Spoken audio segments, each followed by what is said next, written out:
থেকে আদম আলাইহিসসালামকে জান্নাত থেকে বের করে দিলেন।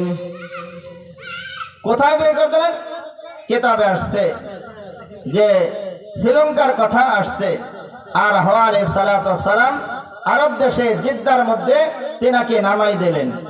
নামানোর পরে আদম আলাইহিসসালাম জান্নাত থেকে যখন চলে আসলেন, আসার পরে এমন ভাবে কান্না শুরু করলেন।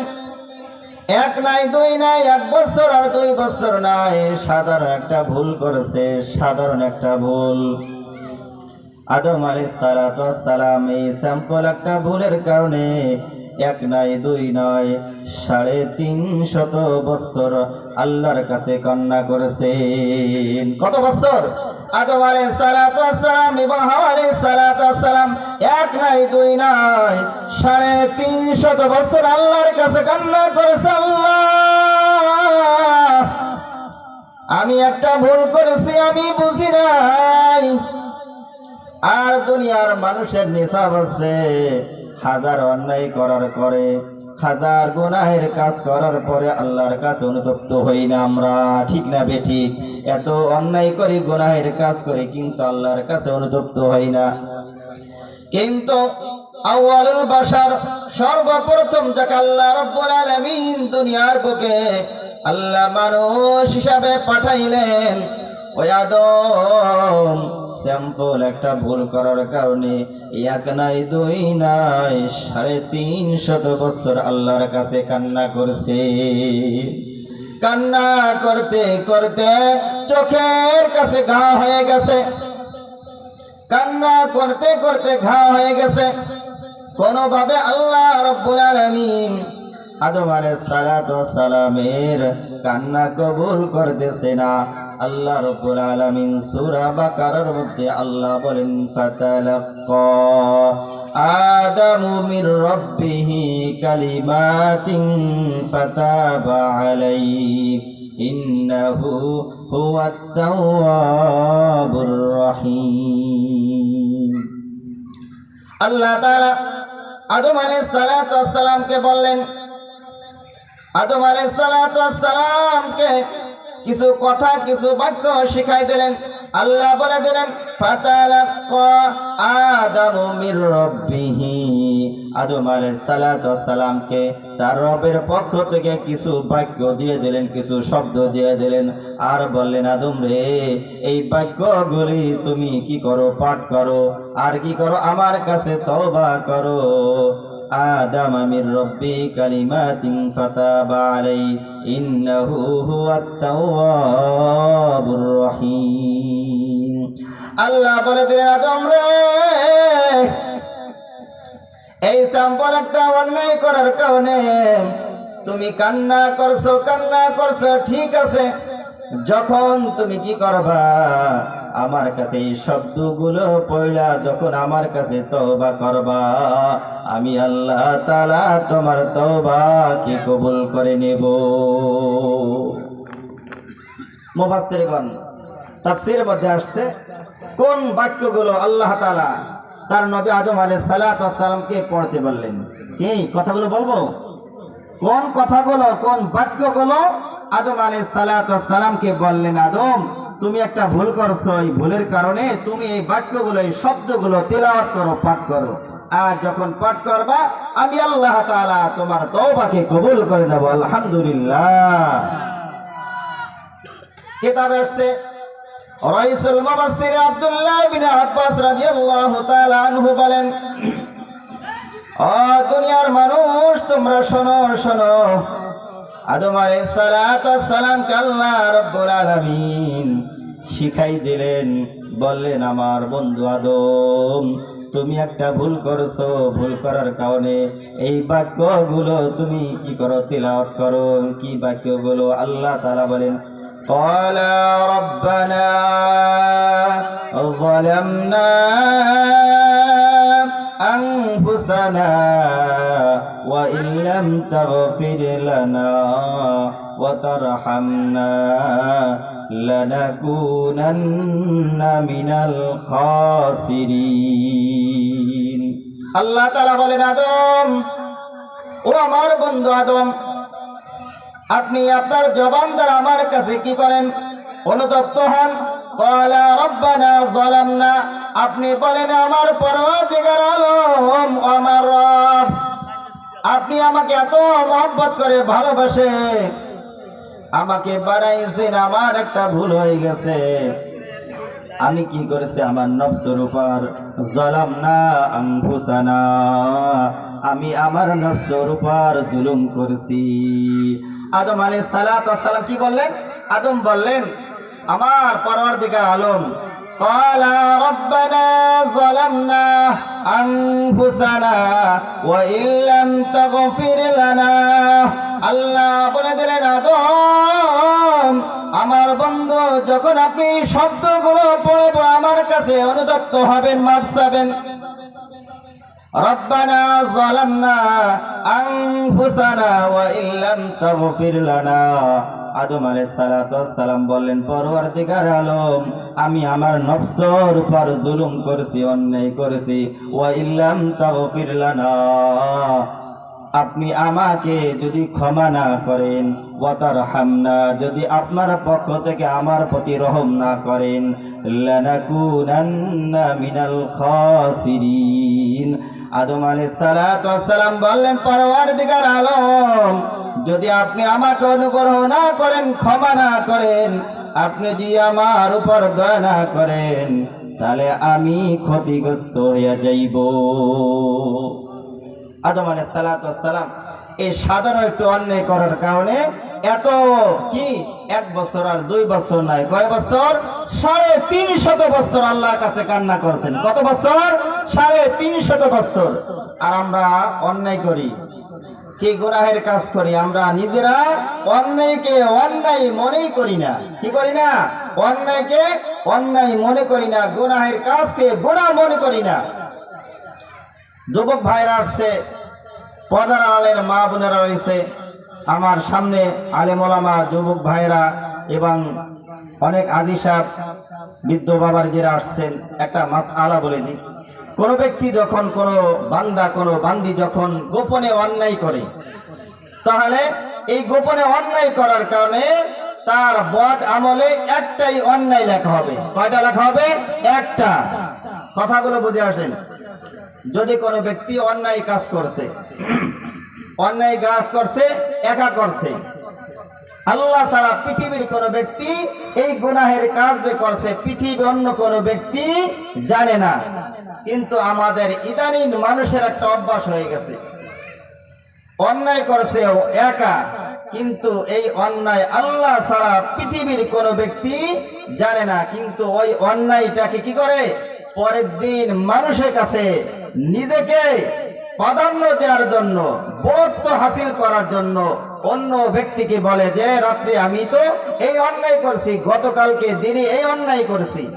কিতাব আসছে, যখন এই বান্দা যখন একা একা অন্যায় করেছিল, আমার ওই ফেরেশতা সমূহ শুধু তার অন্যায় রেখেছে, পৃথিবীর কোন ব্যক্তি সাক্ষ্য ছিল না। আর ওই বান্দা, ওই বান্দি যখন অন্যায় করার কারণে মানুষকে সাক্ষী হিসাবে গ্রহণ করছে, ওই সাক্ষীর কারণে কিয়ামতের ময়দানে আমি আল্লাহ তাআলা তার বদ আমলে 2 গুণ কি করব, গুনাহের বদ আমল যে আছে, গুনাহ 2 ভাবে কি করব, তার বদ আমলের মধ্যে লিপিবদ্ধ করে দেব। তাহলে এই অন্যায় কাজ করেছে একটা, কিন্তু সাক্ষী রাখার কারণে আরো একটা কি মানুষকে জানানোর কারণে তার অন্যায় হয়ে গেছে। কয়টা? 2টা হয়ে গেছে। তাহলে আমরা কি করব? এমন যেন আমরা না করি যে অন্যায় করার কারণে, কোন শয়তানের ধোঁকায় পড়ার কারণে যখন অন্যায় করছি, অন্যায়টা করার কারণে আমরা কি করব? আল্লাহর কাছে তওবা করব, আল্লাহর কাছে আমরা ক্ষমা চাবো। হয়তো বা আল্লাহ তাআলা আপনার আমার তওবাকে কি করবে? কবুল করে নেবে। অন্য কোন ব্যক্তিকে আমরা কি করব না? জানাবো না। যে কথা বলতেছিলাম, আদম আলাইহিস সালাতু ওয়াস সালাম আল্লাহর কাছে কান্না করেছেন। হযরতে ওমর রাদিয়াল্লাহু তাআলা আনহু তিনি বলেন,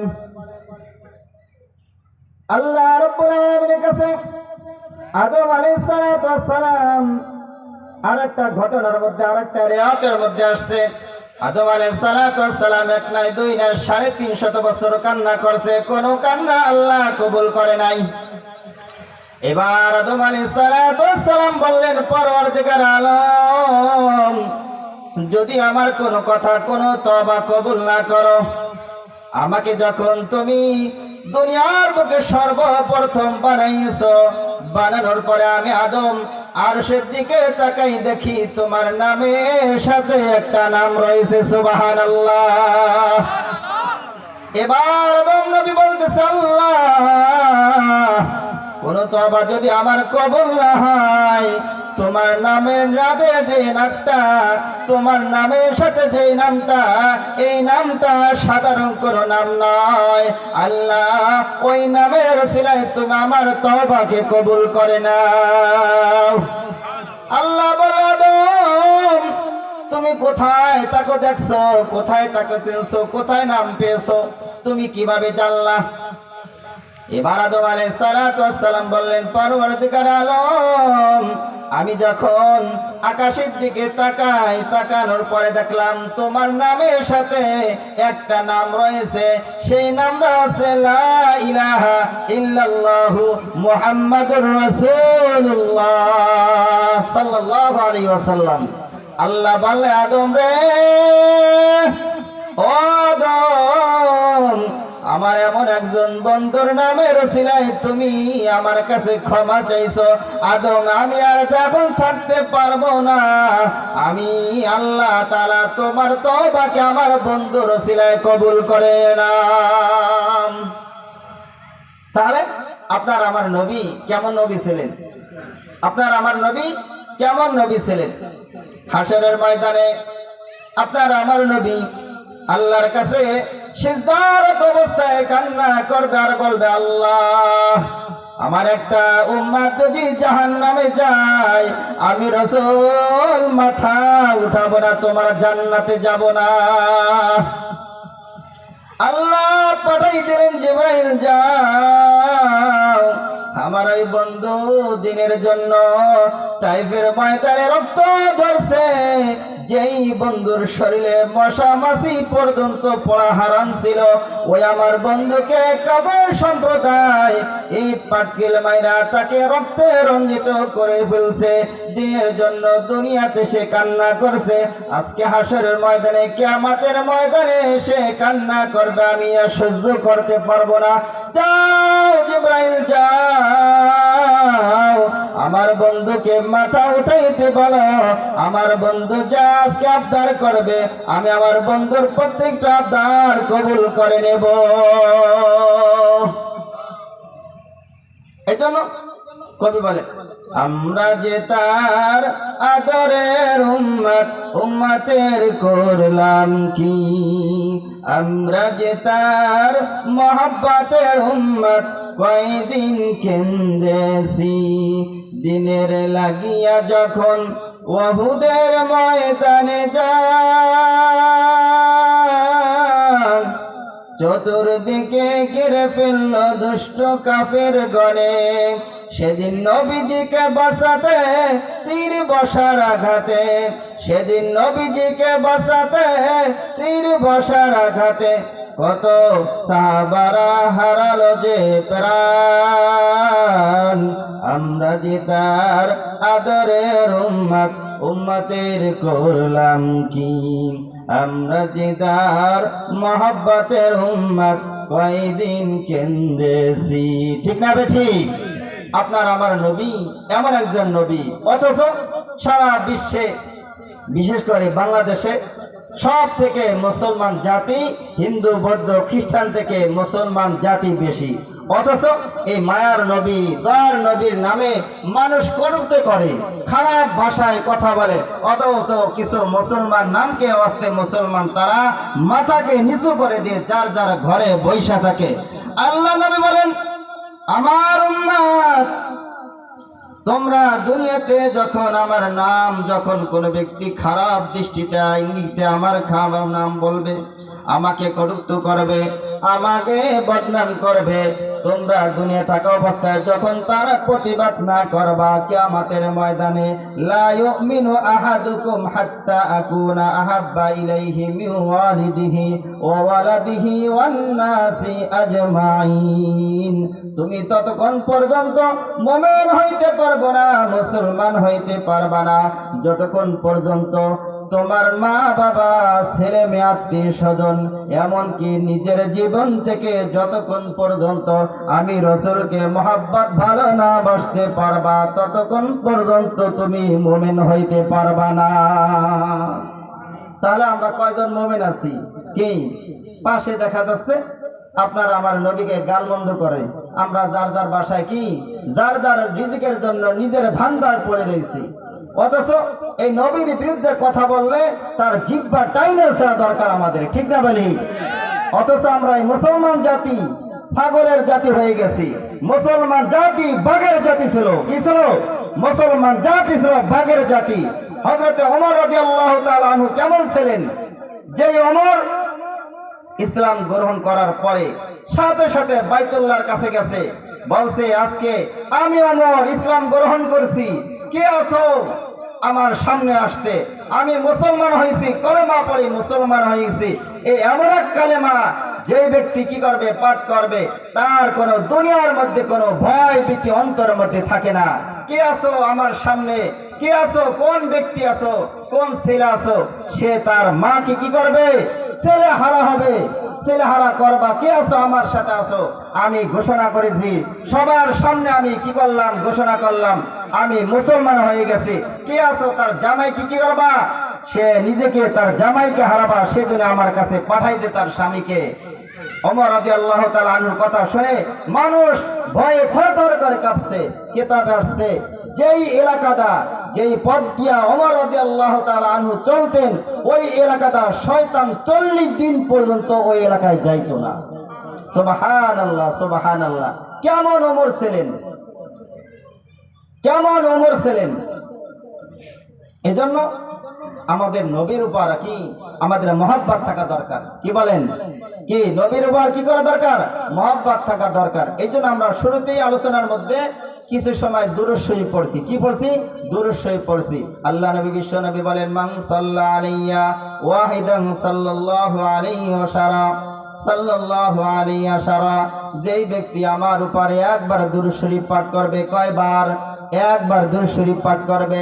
আল্লাহ রাসূল বলেন ওই ব্যক্তির আমলনামায় আল্লাহ তাআলা 10 বার রহমত নাযিল করবেন। সুবহানাল্লাহ। কয়বার? 10 বার রহমত নাযিল করবেন। বিশ্ব নবী বলে, আমার উম্মাত তোমরা শোনো, শোনো, তোমরা শোনো, সামনে আর মাত্র কয়েকটি দিন পরে রমজানের রোজা চলে আসছে।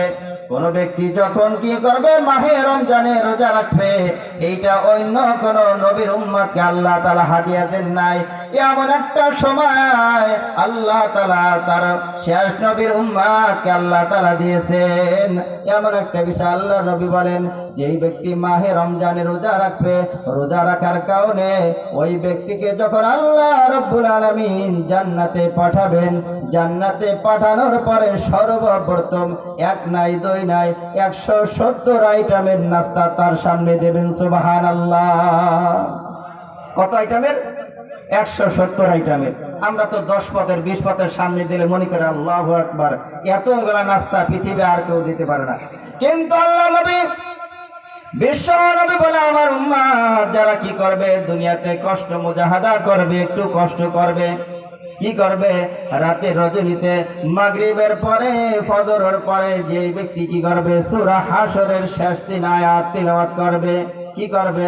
শেষে সূরা হাশরের 3 আয়াত কোন আমার উম্মত তিলাওয়াত করবে। যদি মাগরিব এবং ফজর নামাজের পরে কোন আমার উম্মত যদি হাশরের 3 আয়াত তিলাওয়াত করে, আল্লাহ রাব্বুল আলামিন ওই ব্যক্তির জন্য 70,000 রহমতের ফেরেশতা তার জন্য দোয়া করতে থাকে। সুবহানাল্লাহ। কত হাজার? 70,000 ফেরেশতা ওই উম্মতের জন্য, ওই বান্দার জন্য দোয়া করতে থাকে। এই জন্য আমরা কি করবো? আমলগুলো পড়বো নাকি ইনশাআল্লাহ?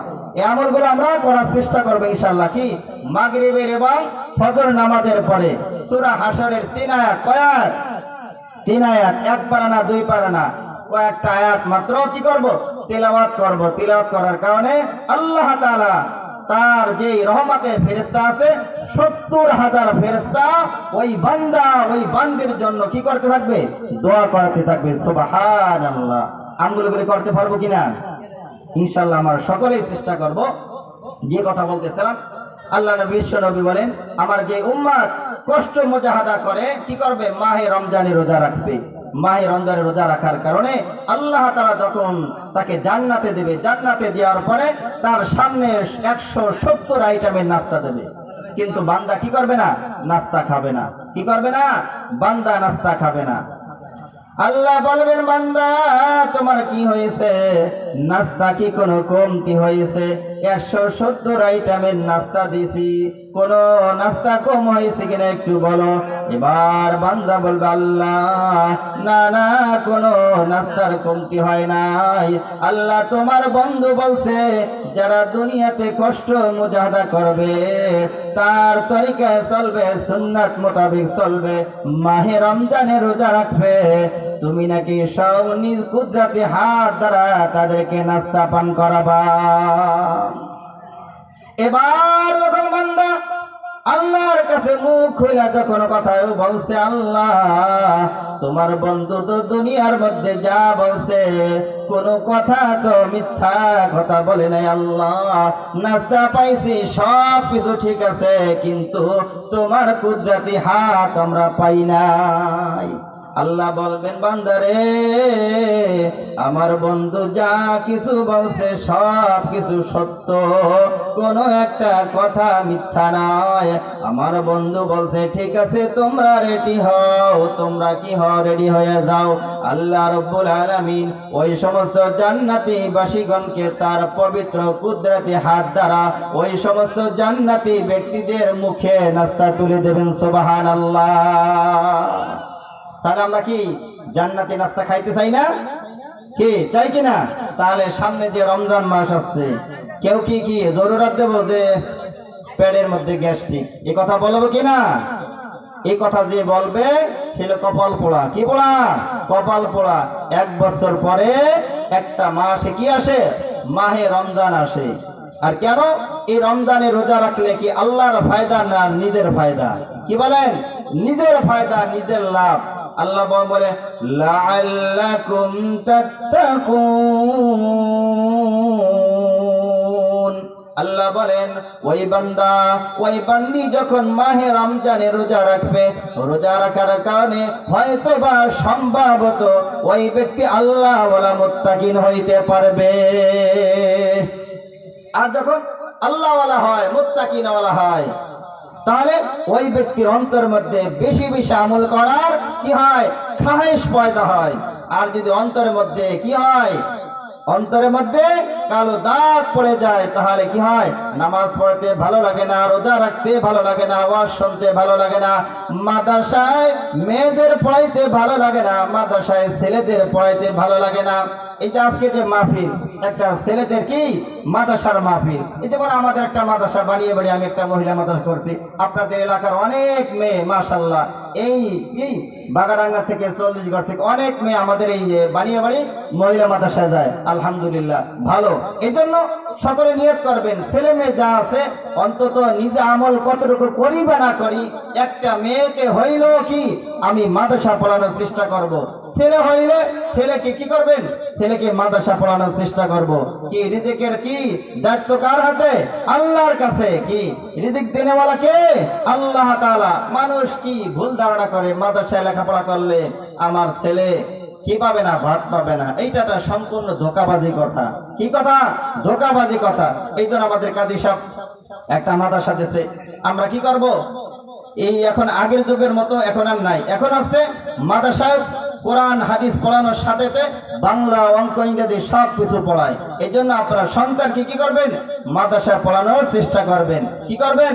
মাদ্রাসায় পড়ানোর চেষ্টা করবেন। যদি আপনার একটা সন্তান যদি খালেস আলেম হাফেজ হইতে পারে, কিতাবে আসছে যদি কোন ব্যক্তি তার একটা সন্তান হোক ছেলে হোক মেয়ে যদি হাফেজা বানাইতে পারে, তাহলে যাদেরকে আল্লাহ তাআলা জাহান্নাম বলে ঘোষণা দিয়েছে, এই সমস্ত 10 জন জাহান্নামীকে আল্লাহ তাআলা কি করবে?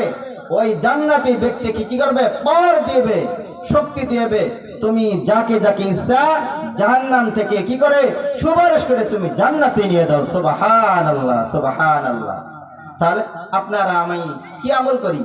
আমল করি তেমন আমল করি না। এই জন্য আল্লাহ তাআলা কি করছেন? আপনাকে আমাকে সুযোগ দিয়েছেন। হয়তো আপনার একটা মেয়ে, যদি এই মেয়েকে মহিলা মাদ্রাসা আপনি পড়াইতে পারেন, আর এই মেয়েকে যদি পর্দা পোশিদা রাখতে পারেন, এমন যেন না হয় কি নামকে আসতে কি খিচুড়ি মার্কা মুসলমান, কি মাসি মার্কা মুসলমান, হিন্দুদের মেলায়ও যায়, মুসলমানের ওয়াজেও আসে, এমন যেন না হয়। যদি আপনি সত্যিকার অর্থে মুসলমান হন, আপনার অন্তরে যদি আল্লাহর ভয় থাকে, তাহলে আপনি কি করবেন? এতটুকু ভয় রাখবেন যে আমি কি হিন্দুরা পাশে থাকে কোনো সমস্যা নাই, তারা আমাদের এলাকায়, আমাদের সমাজে, আমাদের দেশে থাকে, তাদের সাথে মিলেমিশে থাকা, কিন্তু তাদের কি ওই মূর্তির কাছে দেয়া হাত জোড় করা সম্পূর্ণ কোরআন হাদিসে নিষেধ। কি এই জন্য ছেলে মেয়ে যাদের আছে, আমরা নিজেরাও যাব না, ছেলে মেয়েদেরকে সেখানে যাব না, পাঠাবো না। আমরা কি করব? মেয়েদেরকে পর্দা পর্দা রাখার চেষ্টা করব। কেন? কিতাবে আসছে আল্লাহ রাসূল সাল্লাল্লাহু আলাইহি সাল্লাম, আল্লাহ রাসূল সাল্লাল্লাহু আলাইহি সাল্লাম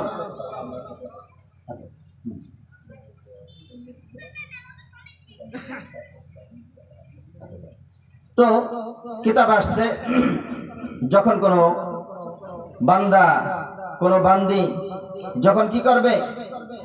কিয়ামতের ময়দানে তার আমল যা কিছু করা হয়েছে না কেন, এই সমস্ত আমলগুলো কি করবে? চেক দেবে, মাপ দেবে। কিন্তু কোনো আমল যখন কি হবে না? পরিপাটি হবে না, জান্নাতে যাওয়ার জন্য সিস্টেম হবে না। আর জান্নাতে যাওয়ার মতো সিস্টেম না হলে আল্লাহ পাক বলেন, ও আমার ফেরেশতারা শোনো শোনো, আমার ওই বান্দা, আমার ওই বান্দি রাতের রজনীতে আমার ভয়ে কান্না করছে, এমন ভাবে কান্না করেছে, ওই এক ফোঁটা পানিকে আমি আল্লাহ রব্বুল আলামিন তোর পাহাড়ের মতো এরকম ভাবে বানিয়ে রাখছি। যাও যাও, ওই বান্দা, ওই বান্দি আমার ভয়ে যখন কান্না করেছে, ওই কান্নার কারণে আমি আল্লাহ তাআলা তার জন্য জাহান্নামের আগুনকে হারাম করে দিলাম। এজন্য আল্লাহ বলেন, ফালিয়াদহাকু قليلا وليبكوا كثيرا। ও বান্দা, ও বান্দি, শোনো শোনো, তোমরা কম কম হাসো আর বেশি বেশি কান্না করো। আর কান্না করার কারণে তোমাদের অন্তরের মধ্যে যখন ওই মরিচিকা পড়ে গেছে, ওই কান্না করার কারণে আল্লাহ তাআলা তোমাদের অন্তরকে পরিষ্কার করে দেবে। এজন্য আমরা কি করব? আল্লাহর ভয়ে আমরা কান্না করব। কার ভয়ে? আল্লাহর ভয়। এমন যেন না হয় সে ইবলিসের মতো না হয়। হযরত মূসা আলাইহিস সালাতু ওয়াস সালাম আল্লাহর কাছে তুর পাহাড়ে কথা বলার জন্য যাইতেছিলেন। ইবলিস বলছে, আল্লাহর নবী মূসা কালিমুল্লাহ আসেন। মূসা আলাইহিস সালাম আল্লাহর সাথে এমন ঘনিষ্ঠ ছিল, এমন কি সম্পর্ক ছিল, যে কোনো বিষয় আল্লাহর কাছে চাইতো। ইবলিস মূসা আলাইহিস সালাতু ওয়াস সালামকে বললেন, আল্লাহর নবী মূসা আলাইহিস সালাম, আপনি আল্লাহর কাছে, আল্লাহর সাথে কথা বলতে যাবেন, তো আমার কাছে একটা আবদার রয়েছে। আপনি যা বলবেন, আল্লাহ পৃথিবীর সমস্ত মানুষের জন্য তওবার দরজা খোলা রাখছো, কিন্তু ইবলিসের তওবার দরজা কি তুমি বন্ধ রাখছো না খোলা রাখছো? মূসা আলাইহিস সালাতু ওয়াস সালাম সব কথা ওপেন করার পরে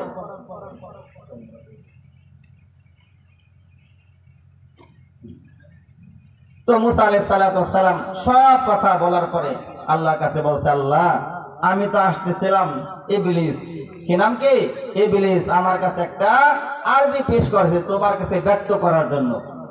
আল্লাহ পাক বলেন, ও মূসা, আমি তো সব কিছু জানি, ইবলিস তোমাকে কি বলছে? মূসা আলাইহিস সালাতু ওয়াস সালাম আল্লাহর কাছে বললেন, আল্লাহ ইবলিস তো এই কথা বলছে। আল্লাহ পাক বলে দিলেন, ও মূসা যাও যাও, আমার বন্ধু আদম আলাইহিস সালাতু ওয়াস সালাম দুনিয়া থাকা অবস্থায় তাকে যখন কি করে নাই? সিজদা করে নাই। তার কাছে প্যান্টিস লাগবে, তার কাছে কেমন যেন ছোট মনে হবে। যাও, আমার নবী আদম আলাইহিস সালাম মারা গেছে, এখন যদি ইবলিস যদি আদম নবীর কবরে যদি একটা সিজদা করতে পারে, আমি আল্লাহ তাআলা তার তওবাকে কবুল করে নেব। এবার মুসা আলাইহিস সালাম আসলেন, আসার পরে ইবলিস তো ধান্দা রইছে, কি কথা শুনে আসে। এবার ইবলিস বলছে, ও মুসা শোনো শোনো, আমার আল্লাহ তাআলা কি করছে আমার জন্য। মুসা আলাইহিস সালাম বললেন, ও ইবলিস শোনো, আল্লাহ বলছে যদি তুমি আদমের কবরে একটা সিজদা করতে পারো, আল্লাহ তাআলা তোমার তওবাকে কবুল করে নেবে। ইবলিস বলছে সম্ভব না, সম্ভব না, আমার আল্লাহ তাআলা আমাকে বানাইছে। ক্বালা আনা খায়রুম মিন খালাকতানি মিন নারিন ওয়া খালাকতাহু মিন তিন। আল্লাহ আমাকে বানাইছে আগুনের থেকে, আর আদমকে বানাইছে মাটির দ্বারা। আগুনে তৈরি হয়ে আমি মানুষকে, আমি মাটির জিনিসকে সিজদা করব, আমার জন্য সম্ভব নয়। আল্লাহ বলল, মুসা শোনো শোনো, ওর অন্তরের মধ্যে এমন অহংকার ঢুকছে, এমন অহংকার ঢুকছে, ওর অন্তরের মধ্যে কখনো অনুতপ্ত হবে না। আমি আল্লাহ তাআলা ওর জন্য তওবার দরজা বন্ধ করে রাখলাম, ওর জন্য তওবা আমার দরজা থেকে আলাদা করে দিলাম। এই জন্য আমরা যারা আছি, আমরা নিজেরা অন্যায় করি, গুনাহের কাজ করি, আমরা কি করব? অনুতপ্ত হয়ে আল্লাহর কাছে তওবা করব। ঠিক আছে কিনা? আমরা তওবা করব। তওবা কি? আদম আলাইহিস সালামকে আল্লাহ তাআলা শিক্ষা দিয়েছিলেন, ক্বালা রাব্বানা যালামনা আনফুসানা ওয়া ইন লাম তাগফির লানা। এরকম ভাবে আমরা কি করব? আল্লাহর কাছে তওবা করব। আল্লাহ পাক আমাদের সকলকে এই বিষয় বোঝার এবং আমল করার তৌফিক দান করুন। ওয়া আখিরু দাওয়ানা আনিল হামদুলিল্লাহি রাব্বিল আলামিন। আসসালামু আলাইকুম ওয়া রাহমাতুল্লাহি ওয়া বারাকাতুহু।